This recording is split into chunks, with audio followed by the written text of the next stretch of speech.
Welcome to MarineMax Lake of the Ozarks. I'm Captain Ben Beecher. Today, we're on a 2024 Galeon 375 GTO. See, this is a beautiful boat, like new.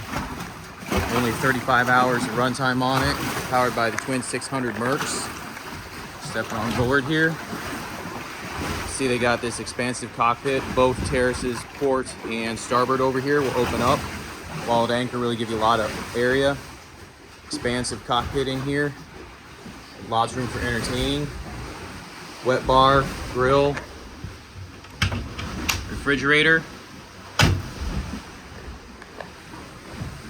The helm here, have the Marine screens,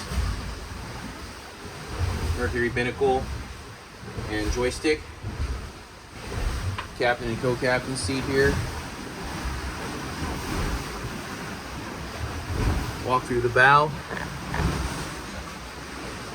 A lot of seating, wide seating up here in the bow. Great boat, beautiful boat. Definitely different here for Lake of the Ozarks. We're going to check it out. Call today, set up an appointment. Captain Ben Beecher at MarineMax Lake of the Ozarks. Thanks. Have a great day.